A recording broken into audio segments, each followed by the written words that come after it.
Welcome to Thought Provoked, the space where we dive deep into ideas that challenge and hopefully inspire. I'm your host, Max.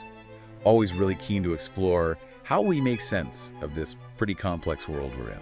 And I'm Paola. I find there's just so much value in understanding different ways of seeing things, you know, how different perspectives can really enrich our lives. So today we're tackling a feeling that, well, I think probably resonates with just about everyone at some point. That sense of being completely worn out, just stretched so thin by all the constant demands pulling at us. Yeah, it's a heavy feeling, isn't it? It really is. And we're going to look back, way back in time actually, for some guidance. We'll be exploring the experiences of someone who faced just incredible hardship. And what's really fascinating, I think, is how his insights into dealing with that fatigue, that weariness, can speak so directly to how we handle things today. Absolutely. So let's dive in. Okay, so we're going to be looking at the life and the mindset of Marcus Aurelius, the Roman emperor, who lived through a truly, truly tumultuous period. I mean, imagine facing the loss of multiple children, widespread disease plagues, really wars on the frontiers, natural disasters like floods, even betrayal from those close to him. He was just surrounded by challenges. It's so easy to picture someone in that situation just becoming, I don't know, deeply negative, or just giving up entirely. In fact, you sometimes hear accounts painting him as this very somber, almost depressed figure. Yeah, that image exists, but it's really not the whole picture, is it? Seems not. Not at all. I mean, while he undoubtedly experienced suffering and real weariness and moments of discouragement, like we all do, right? The crucial point is his choice. His choice to persevere. Because in his era, suicide was actually considered, well, an acceptable response to overwhelming hardship, even within his own philosophical school, Stoicism. Really? Even for Stoics? Yes. Yet Aurelius chose a different path. He chose to continue. And it sounds like his daily practice, this reminding himself of his purpose, was absolutely vital in that resilience. Precisely. Every single day, in his private reflections, the notes that later became the book we know as Meditations, he would consciously, deliberately bring to mind what was expected of him. Okay. You know, his duties, both as just a human being and specifically as an emperor.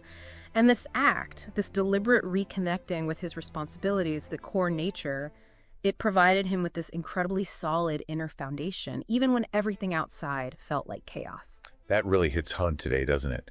Regardless of our own specific circumstances, there's something so powerful in recognizing that that inner space of calm we can access, even when things around us feel completely overwhelming. Right. And it's important to remember, I think, as Aurelius seemed to understand so well, that feeling tired isn't some kind of weakness. It's just, well, it's normal. It's part of being human. He expressed this idea so beautifully. He said something like, "It is not suffering that defines you. It is what you choose to do with it." That's powerful. It really is. And when we shift that perspective to our modern lives, okay, the specific challenges are different, right? We're not Roman emperors facing plagues and barbarian invasions. Thankfully. Chuckle slightly. Right. But that feeling of constant pressure of depletion, that's certainly widespread. Oh, absolutely. We're dealing with intense professional demands, this always-on culture, fueled by technology that makes it so hard to truly disconnect. And often there's this sense of being ungrounded, or like there's just no time for ourselves. It often feels like we're constantly chasing our tails, doesn't it? Our energy reserves just feel drained before the day is even half over. And crucially, this isn't just physical tiredness we're talking about. It chips away at our enthusiasm, doesn't it? Our sense of wonder. It can lead to significant self-doubt. And this is really where Stoic philosophy and the example of Marcus Aurelius offers such a valuable way forward. Because it's not about, denying our fatigue or pretending to be stronger than we are. It's about facing reality, facing it with clarity. It's actually quite remarkable how openly Aurelius acknowledged his own feelings, his weariness, his sadness, his frustration. He didn't try to just ignore them or push them away. Exactly. He accepted they were there, but then he focused his energy on what he could still influence, what he could still do, and the attitude he could choose, even in the face of those feelings. Right, the attitude. And what's particularly insightful here, I think, is the Stoic understanding of where exhaustion truly comes from. They recognized it's not just the external demands or the problems themselves that wear us down, it's also our judgments about them. Explain that a bit more. Well, it's not saying that fatigue is, all in your head or you can just wish it away. That's not it. But it's saying that how we interpret and react to external pressures has a profound impact on our energy levels. Okay, that makes sense. It makes you think, doesn't it? Like, are we sometimes viewing our difficulties as these, like, unbeatable enemies? Right. Are we catastrophizing? Yeah. Or are we so fixated on trying to control every single outcome or so afraid of potential setbacks that we're just draining ourselves unnecessarily? And maybe, just maybe, are we neglecting to give ourselves the time and space we actually need to recover? That's a big one. It seems Aurelius' first step was basically accepting his fatigue without self-reproach, without blaming himself for it. Okay. Because when we just acknowledge, okay, weariness is present right now, it's part of my current experience, we avoid that added burden. The burden of feeling tired and then feeling guilty for being tired. Oh, that's so true. That guilt cycle. Exactly. And that acceptance, it opens the door for practical adjustments, for consciously deciding, okay, how can I conserve my energy now? How can I avoid wasting it on unproductive struggles or self-blame? He really understood, didn't he, that even with all his power as emperor, there were just so many things completely beyond his control. Absolutely. Natural disasters, the deaths of loved ones, acts of betrayal by others. He couldn't stop those things from happening. Right. So his focus remained squarely on what he could control. His own thoughts, his internal world, his resolve to endure, and his commitment to acting virtuously, reasonably, justly in any given situation. That Stoic idea of virtue really is about aligning your actions with reason and your fundamental human nature. And you contrast that with, well, the often completely contradictory demands of modern life. Oh, yeah. We're supposed to be super high achieving, constantly connected, endlessly adaptable, and somehow always positive and happy through it all. Chuckles. Right. The pressure is immense.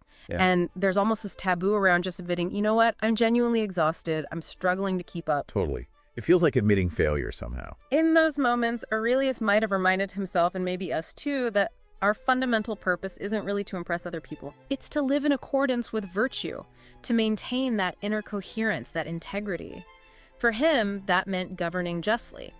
For each of us, it means focusing on what truly aligns with our own core values, instead of getting swept away by external pressures and the fear of, disappointing others. And it's important to remember that feeling tired doesn't actually mean we're incapable, does it? Not at all. It doesn't mean we can't still think clearly or make sound decisions or set healthy boundaries for ourselves. Sometimes, maybe the fatigue itself arises because we've been operating at an unsustainable pace. That's often the case. And then we might turn to, well, less than healthy coping mechanisms, right? Like too much screen time or comfort food or stimulants, things that actually just worsen the underlying exhaustion in the long run. Right. They provide temporary relief but dig a deeper hole.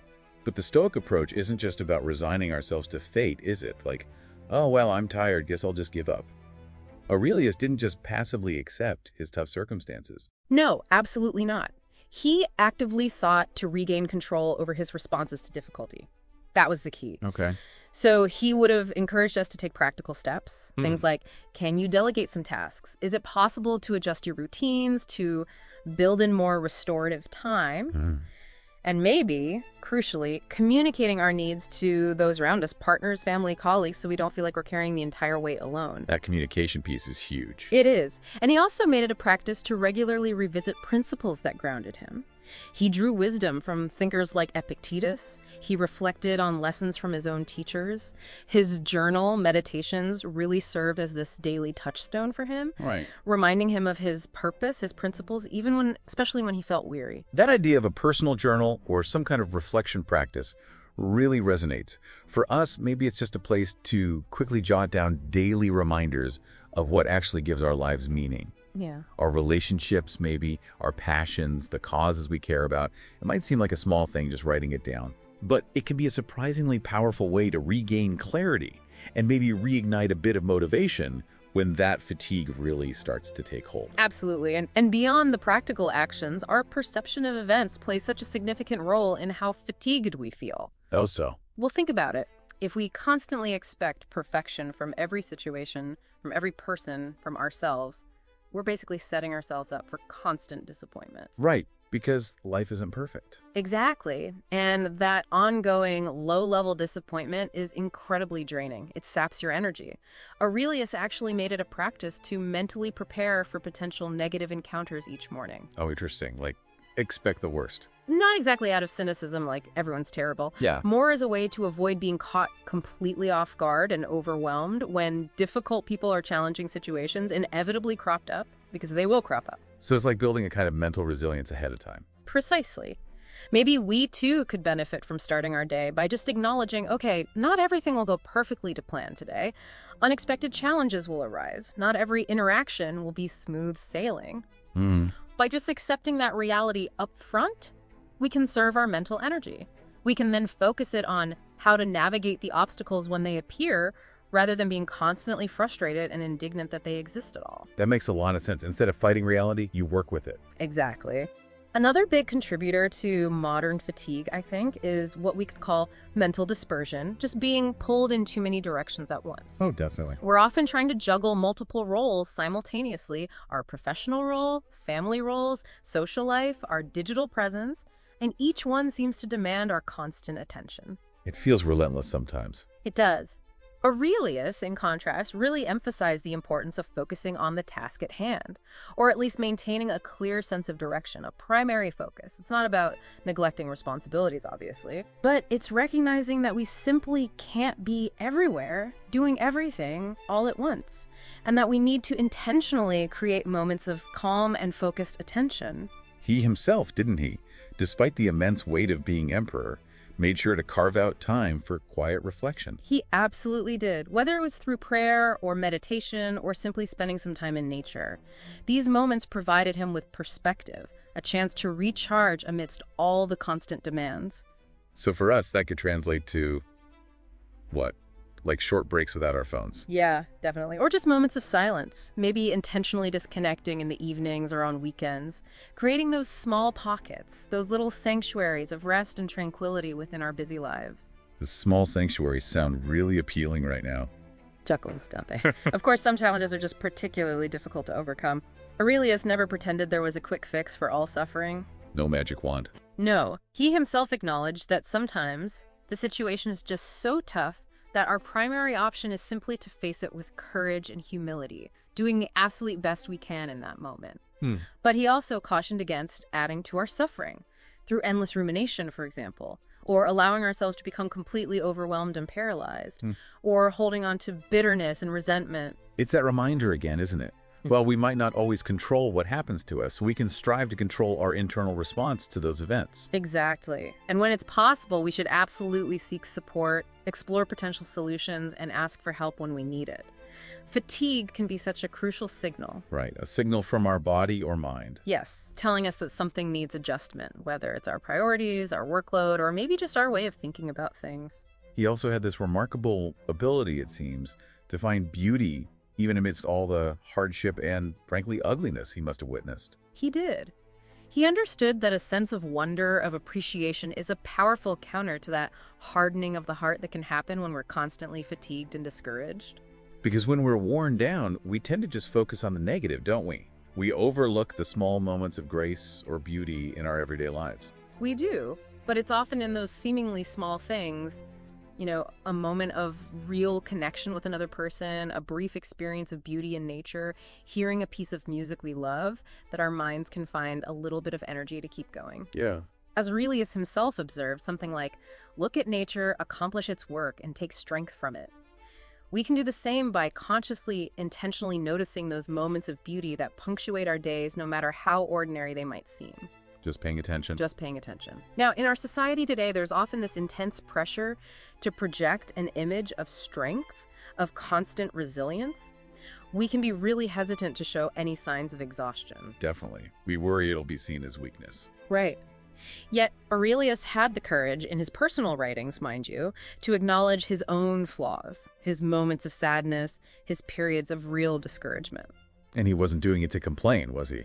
No, not at all. It seems to have been part of a deeper commitment to truth, to authenticity, to seeing things as they really were, including his own internal state. And there's actually a real strength in that kind of vulnerability, isn't there? I absolutely believe so. Admitting that we need time or support or compassion that isn't a sign of failure. It's just an acknowledgement of our shared humanity. We're not machines. Exactly. We're not designed to be tireless machines. And it's perfectly okay, actually. It's essential to recognize when we're struggling. In fact, often it's the very first step towards regaining our vitality. Because by acknowledging our needs, we open ourselves up to finding solutions. And sometimes those solutions involve seeking professional help, right? Absolutely. When fatigue becomes truly overwhelming, maybe chronic, seeking professional support is sometimes essential, whether that's consulting a doctor or a therapist or looking into workplace adjustments if that's a factor. Stoicism never advocated for relying solely on sheer mental fortitude in all circumstances. That's a misunderstanding. Aurelius himself benefited hugely from the support of physicians, advisors, military leaders, political allies. Right, he wasn't isolated. No. He understood we're not meant to navigate everything entirely on our own. Today, he would likely encourage us to utilize the resources available if we're facing debilitating exhaustion. It's about reframing that act of seeking help, isn't it? Not seeing it as an admission of defeat, but as a proactive, strategic step towards increasing our ability to continue pursuing what truly matters in our lives. Beautifully put, yes. Aurelius also really emphasized the importance of not succumbing to complete despair. He used this metaphor, I think, of a reed bending in the wind but not breaking. We might bend under pressure. We might acknowledge our fatigue, feel it deeply. But we also possess this inherent capacity to recover, to bounce back. That inner resilience. That inner resilience. And it's strengthened, I think, when we cultivate a broader perspective on our challenges, when we try to view them not just as obstacles, but also as potential opportunities for growth, for learning something new about ourselves or the world. That subtly shifts our relationship with fatigue, doesn't it? It does. We no longer see it solely as this enemy to be vanquished. We might also see it as a signal, maybe prompting us to reevaluate our priorities or our approach. It doesn't make the difficulty disappear, of course not. Right. But it changes our mindset. It makes us potentially more proactive, more open to finding different ways forward. What about the feeling of guilt that so often comes with fatigue? You know, blaming ourselves. If only I were more disciplined, I wouldn't feel so exhausted. Oh, that's a common trap. Aurelius teaches us to avoid that kind of excessive self-criticism. He believed it was really important to distinguish between genuine wrongdoing, where guilt might be appropriate, and the natural limitations of just being human, like experiencing fatigue or exhaustion. So feeling tired isn't a moral failing. Exactly. If you find yourself feeling guilty for being tired, you're just adding this completely unnecessary layer of burden onto yourself. Right. Instead, the focus should be on honest assessment. Okay, yes, I'm feeling depleted right now. I need to prioritize recovery.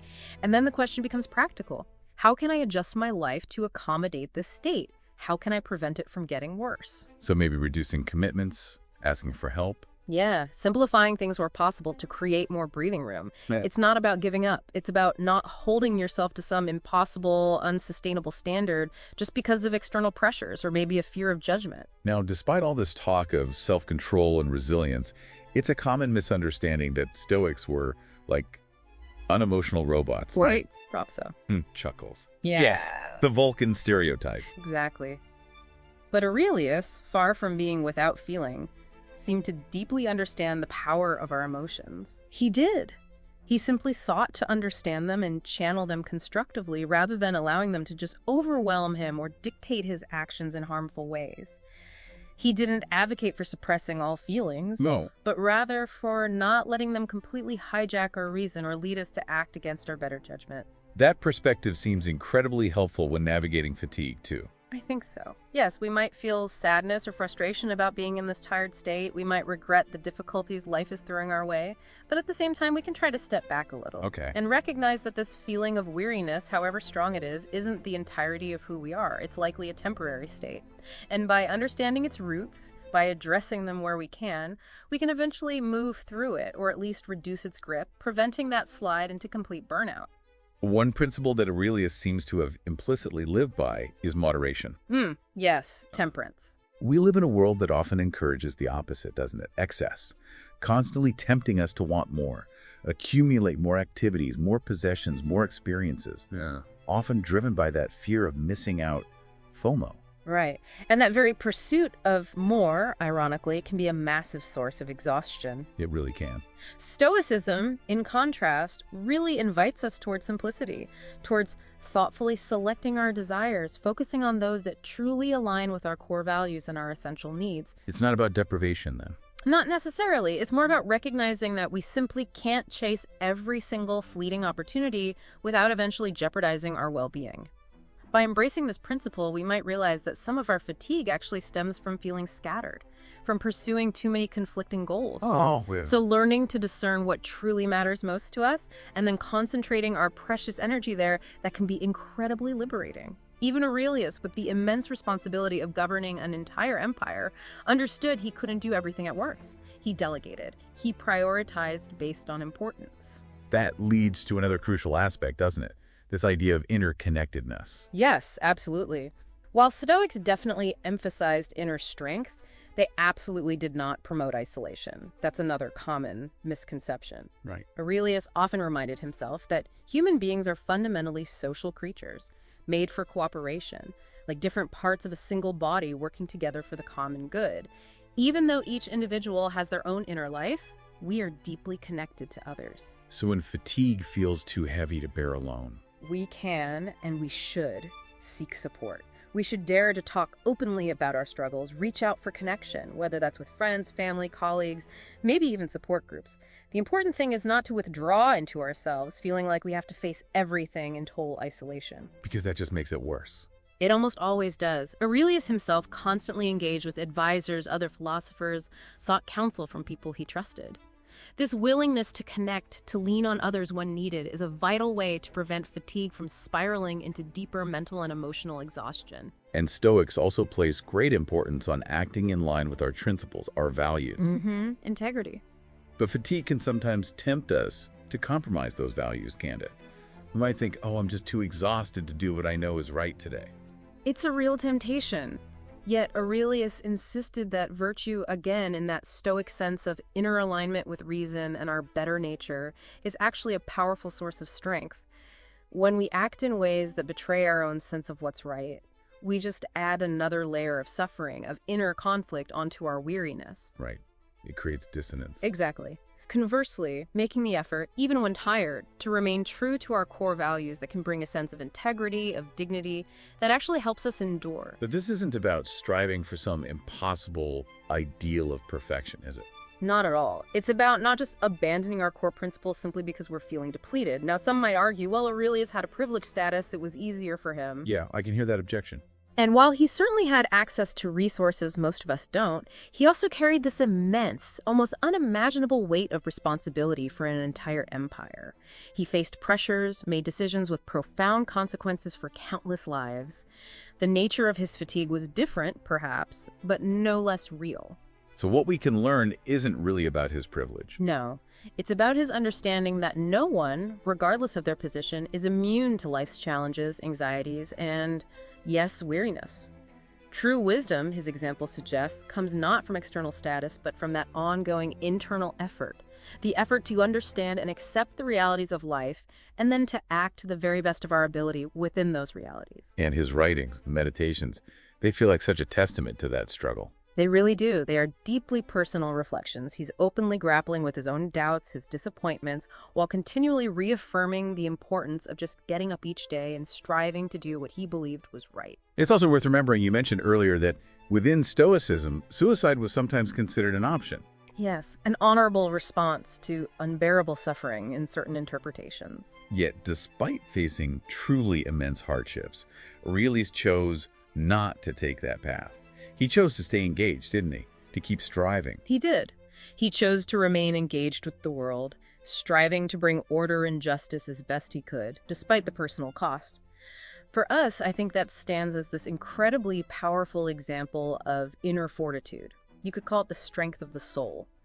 To persevere even in the face of overwhelming weariness, driven by this belief that he still had something meaningful to contribute. And that's such an important reminder for us, too, isn't it? That maybe we always have something to offer, even when we feel like we have absolutely nothing left. I truly believe that. So if we were to sort of summarize the essence of his wisdom regarding fatigue. Yeah, let's try. It's not an insurmountable enemy. It's primarily a signal. Okay, the signal. It reminds us of our limits. It prompts us to practice self-care. And it might necessitate a reevaluation of how we're living, our priorities, our pace. And he encourages us towards clarity of thought. Yes, lucidity. Accepting what lies beyond our control, focusing our actions on what we can influence, seeking support from others when needed, and staying true to our fundamental values. Each of those elements seems to contribute to transforming weariness from just this state of defeat into maybe a catalyst for growth. Potentially, yes. But it's crucial to remember this isn't some quick fix. It's an ongoing practice. It's a daily effort where we might stumble, we might fall back, but we can regain our footing again and again. So how can we apply these principles practically, like today? Well, maybe it starts simply. Maybe we choose to prioritize actual rest tonight instead of filling our evening with more obligations just because we feel we should. Okay, resist the shoulds. Chuckles, yes. Or maybe we spend just 5 minutes reflecting. What has really contributed to my fatigue today? And conversely, what actually brings me a sense of joy or meaning? If we're feeling truly overwhelmed, maybe the practical step is reaching out to someone we trust, just to talk. Or perhaps it's looking honestly at our current commitments and asking, okay, what here could potentially be lightened, delegated, or postponed, even temporarily? And maybe revisiting inspiring words. Absolutely. Rereading something from Aurelius or another thinker, or even just a quote that resonates. The key idea is to stop viewing fatigue as this uncontrollable force that just happens to us. Right.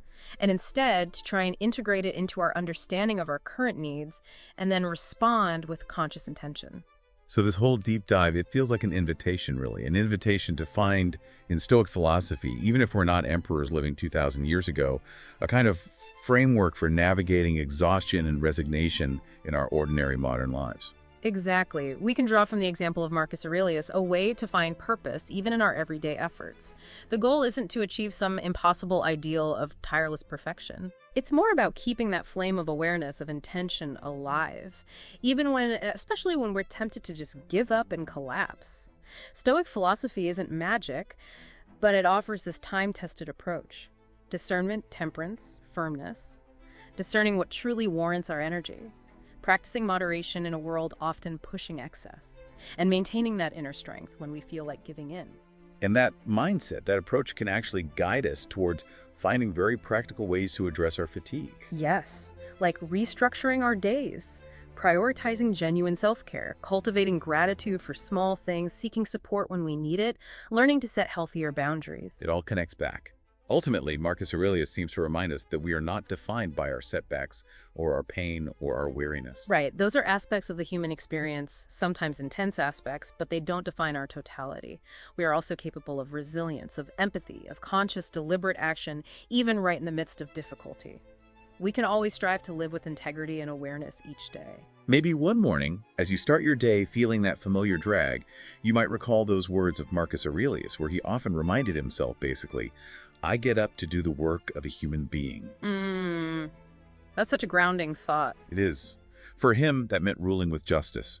For you, listening right now, it might mean caring for your loved ones, or pursuing your creative passions, or contributing to your community in some way, or maybe simply striving to live in alignment with your deepest values, whatever those are. The essential thing is that this sense of purpose, however small or grand, can guide your actions. It can provide strength when you're facing fatigue.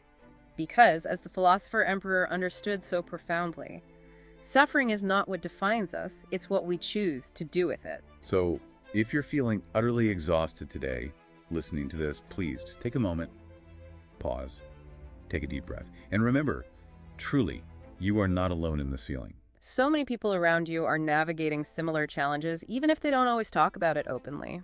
And throughout history, countless individuals have faced moments where they felt they just couldn't go on. And yet somehow they found the strength to persevere. Marcus Aurelius is just one powerful example. But you can find inspiration in countless others too, both famous figures and ordinary unknown people who tapped into that inner resilience and simply chose to keep going one step at a time. You too have that strength within you. You really do. You can challenge that inner voice that sometimes whispers, it's impossible, I can't do this. Not by denying your fatigue, that's counterproductive, but by acknowledging it, understanding it, and then actively seeking a path forward, allowing it perhaps to become a catalyst for growth or change. That feels like such a profound lesson from Stoic philosophy, doesn't it? Recognizing our capacity to transform our experience of hardship, not by magically erasing the hardship itself, but by refusing to let it define the entirety of our lives, by choosing our response. And remember that Progress here, it's a journey, not some overnight sprint. It's absolutely okay to move at your own pace, to take breaks when you need them, and crucially, to reach out for support along the way. It's amazing that Marcus Aurelius' personal reflections, which he likely never intended for a wide audience, continue to inspire people centuries later. It really is. His example just shows us that a sincere heart, grappling honestly with the weight of life, can still serve as this incredible beacon of hope and resilience for others. So when you feel overwhelmed, when you feel weary, maybe consider what he might have done. Pause. Reflect on what truly matters to you. And then choose to face the day or even just the next hour with intention. Trust in the strength that resides within you. That was a truly insightful exploration, I think, of the wisdom of Marcus Aurelius and how surprisingly relevant it still feels for our experience of weariness today. It really does. His life, his philosophy, they offer such valuable guidance, don't they, for navigating those moments when we feel most depleted, most stretched. And on that note, we'd like to leave you, our listeners, with a question to maybe mull over. What is one small, intentional step you could take today, or maybe tomorrow, to acknowledge your own fatigue and respond to it with a little more awareness and care? Or perhaps, think about this. What is one core value you can consciously reconnect with the next time you start to feel really overwhelmed? Just bring that value to mind. We really encourage you, if this resonated, to maybe delve a bit deeper into Stoic philosophy. There's so many excellent resources out there now, books, websites, online communities that can offer further insights and practical support. Yeah, take some time maybe to reflect on how Aurelius's experiences and his timeless wisdom might connect with your own life journey, your own challenges. Thank you so much for joining us for this deep dive on Thought Provoked. It's always great to explore these ideas together. It really was a pleasure. Until our next conversation.